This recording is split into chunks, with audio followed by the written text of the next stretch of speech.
Okay, a little late in the day here for some poetry, but I thought we'd do some Michael Casey. Michael Casey's one of the famous Vietnam poets, um, and he won the Yale Younger Poets Prize, which is a huge deal for his book Obscenities. And to understand a bummer, which is the one I'm going to read, it's on page 5 of the course pack.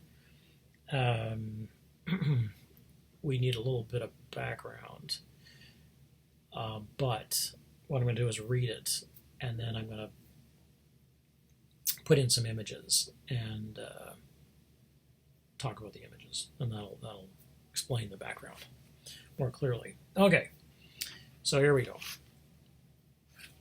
A bummer.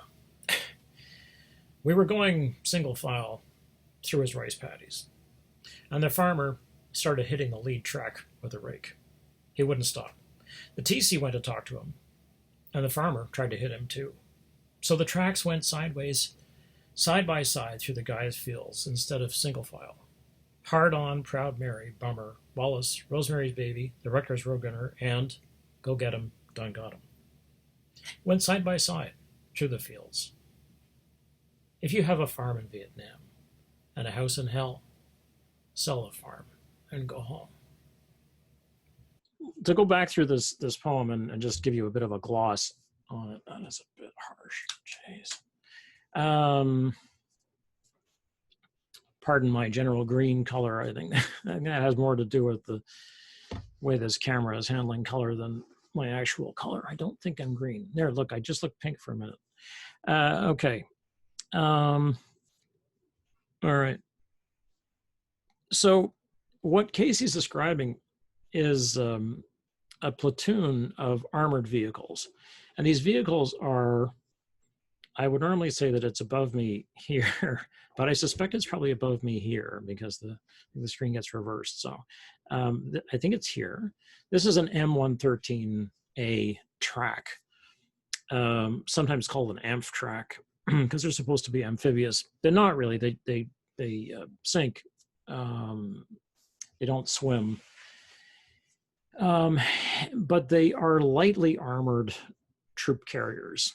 And this was part of the armor war in Vietnam, which there was. I mean, there actually were tanks in Vietnam, and there were guys who drove tanks and fired them off. But because of the country, because it's so wet, the tanks are, it's like, and there weren't big tank battles. I mean, basically, there weren't tanks to fight. So typically, tanks are used to fight tanks.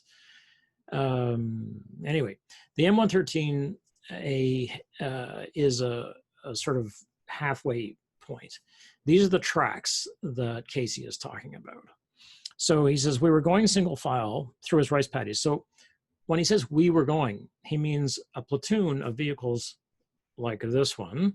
And there would be probably well, in this case, he's got what, a half a dozen? 1, 2, 3, 4, 5. Yeah, 6, 7. Okay, so he's got 7 vehicles. And that's sort of normal, where each vehicle probably carries about 6 guys. Yeah, 60. Yeah, that's about right. Yeah, 7 vehicles. Yeah, for a platoon. So, and as you can see in this case, this track has a permanent, well, not permanently mounted, but it has a mount for a 60 caliber machine gun, which is a truly fearsome weapon. I mean, the bullets are like this, and they'll take you apart. I mean, nobody's gonna survive a hit from a 60 cal gun. So it's truly fearsome. And they are armored to an extent. So this will, basically rifle rounds are not gonna go through this, but our rocket propelled grenade will. So anyway, so they're going through single file, and the farmer started hitting the lead track. So here comes a Vietnamese farmer, and he has a rake. It would be a wooden rake, right? He wouldn't stop. So this guy's just gone nuts. He's just like, no more, he cannot take it one more second. The TC, so this is the track commander, who would also be probably the leader of the platoon. So this is the person who is in charge not only of his track, but also of the platoon of tracks. So would be the commander for the unit, basically. And the TC, track commander, went to talk to him. And the farmer tried to hit him too. So the farmer's like, no, I don't, fuck it, So the tracks went sideways. So that means that instead of going in single file, where they're going to completely destroy whatever they're rolling through, they fan out. So now you've got a field, or you've got 6, 7 tanks wide of these things rolling along, completely flattening everything in their path. So to give you a better picture so here's another one which has some links on top of it. That should be a piece of the. It probably is a piece of track, an extra piece of track. What's odd about these is it looks as though they don't have any front because of that snout. Here they are loggered up, as they call it. And so you can see that they're one is pointed one way, the next way, the next way, the next way. So they're always pointing out. So when you pull up to make camp, you may camp this way, so that you're covering every approach. So this is called a logger, and this would be a platoon of these vehicles. So you get an idea of what it would look like if you had 7 of them going side by side, right? Although they may look fearsome from the outside, from the inside, this is what they look like. So you can see these benches, which are metal. And you also can see that basically they have to run, they're running a probably diesel.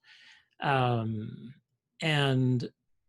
you have to make sure you don't kill the guys inside it, because if there's a leak in these pipes, which would be probably down here, they're down here on my side, but so you can see how small the interior of this thing is. Now it's supposed to be safe, right? It's supposed to be safer for the, as they call them, dismounts. These are the soldiers. But this isn't full yet. So you're supposed to be able to pack 6 guys into this, plus the TC, the track commander, and and a gunner. Okay. So this is what they look like when they're loaded with some stuff. So you can see, so they've taken up this is ammunition. These boxes are crates of ammunition, jerry cans of gas. There would be rations in here. So this is fully loaded. So here's the same track. Now you still have to get 6 guys in there. So you can imagine how noisy, how smelly, and how you could just get off and feel sick, because you're gonna be inhaling a whole bunch of fumes, because they're not made for comfort, and they can really rattle you around. So you can imagine how you're just going to want to get out of the thing. And then here's a picture of some men eating the wonderful sea rations. These are cans of unmarked cans, green, in uniform green. Some cans have pound cake in them. Some cans have lima beans and ham and lima beans in them, which is, you often eat cold, and it's greasy. It's like the ham is fat, and peaches. I mean, you're going to get all kinds of things in these cans. The lima beans and ham were so loathed, they were called ham and motherfuckers by the troops, and they were often thrown at the Vietnamese children who chased the tracks. Anyway, so, and then if we look at these track names, because as we'll go back to this one, they often, this would have been this looks like a production shot to me. So it probably was done for the Army, by the Army, to show our brave men, that kind of thing.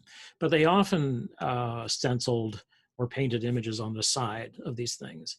and they would often also name them. And in this case, all of the tracks have names, which is typical of planes and tanks and big pieces of equipment where they're often named by the crews.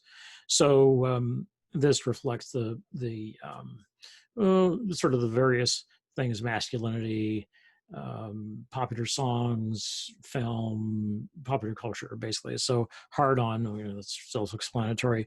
Proud Mary was a song. Bummer, and that's what this is. It's a bummer, right?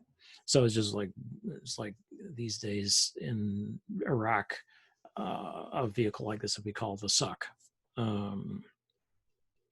Wallace, okay, might have been Governor George Wallace. Might have been somebody's name. Might have been Wallace the Brave. Who knows?